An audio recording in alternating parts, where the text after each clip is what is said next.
ಹರಿಯಾಣ ಕುಟುಂಬಸ್ಥರು ತರವಾಡು ದೈವಸ್ಥಾನದಲ್ಲಿ ಪ್ರತಿ 3 ವರ್ಷಕ್ಕೊಮ್ಮೆ ಶ್ರದ್ಧೆ ಭಕ್ತಿಯಿಂದ ನಡೆಸುವಂಥ ಕೋಲಗಳಲ್ಲಿ ಒಂದು ಈ ಪಂಜುರ್ಲಿ ಕೋಲ. ಈ ಕೋಲದ ವಿಡಿಯೋ ಫುಲ್ ನೋಡಿ ಆಯಿತಾ.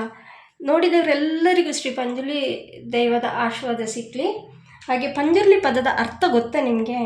ತುಳುವಿನಲ್ಲಿ ಪಂಜಿನ ಕುರ್ಲೆ ಅಂತ, ಅಂದರೆ ಎಳೆಯ ಕಾಡು ಹಂದಿ.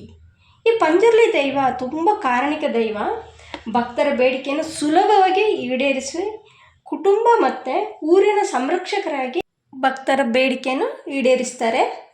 ತುಳುನಾಡಿನ ಪ್ರಮುಖ ದೇವರುಗಳಲ್ಲಿ ಪಂಜುರ್ಲಿ ದೈವವು ಒಂದು. ಇದು ವರಹ ಅಂದರೆ ಕಾಡು ಹಂದಿ ರೂಪದಲ್ಲಿ ಪೂಜಿಸಲ್ಪಡುವಂಥ ಏಕೈಕ ದೈವ. ಭಕ್ತರ ಬೇಡಿಕೆ ಮೇರೆಗೆ ಕೋರ್ಟಲ್ಲಿ ಬಗೆಹರಿಯದಂಥ ಎಷ್ಟೋ ಸಮಸ್ಯೆಗಳನ್ನು ಬಗೆಹರಿಸುವ ಹಾಗೆ ಕಷ್ಟದಲ್ಲಿದ್ದವರನ್ನು ಕಾಪಾಡುವ ನಂಬಿಕಸ್ಥ ದೈವ. ಈ ದೈವವನ್ನು ಕುಟುಂಬಸ್ಥರು ಊರೂರು ಮನೆಯ ಒಡೆಯನಂತೆ ಪೂಜಿಸಿ ಬೆಳೆಗಳ ರಕ್ಷಣೆಗಾಗಿ ಕುಟುಂಬದ ರಕ್ಷಣೆಗಾಗಿ ಆರಾಧಿಸ್ತಾರೆ. ಪಂಜುರ್ಲಿ ದೈವವನ್ನು ಅನೇಕ ರೂಪದಲ್ಲಿ ಆರಾಧಿಸ್ತಾರೆ. ಇಲ್ಲಿ ಈ ವಿಡಿಯೋದಲ್ಲಿ 2 ಪಂಜುರ್ಲಿ ದೈವ ಇದೆ. ಒಂದು ವರ್ಣಾರ ಪಂಜುರ್ಲಿ, ಇನ್ನೊಂದು ಕುಪ್ಪೆ ಪಂಜುರ್ಲಿ. ಈ ವಿಡಿಯೋವನ್ನು ಕೊನೆಯವರೆಗೂ ನೋಡಿ. ಹಾಗೆ ನಿಮಗೂ ಕೂಡ ಪಂಜುರ್ಲಿ ದೈವದ ಸಂಪೂರ್ಣ ಆಶೀರ್ವಾದ ಸಿಗಲಿ.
ಇಷ್ಟವಾದರೆ ಲೈಕ್ ಮಾಡಿ, ಶೇರ್ ಮಾಡಿ, ಸಬ್ಸ್ಕ್ರೈಬ್ ಮಾಡಿ.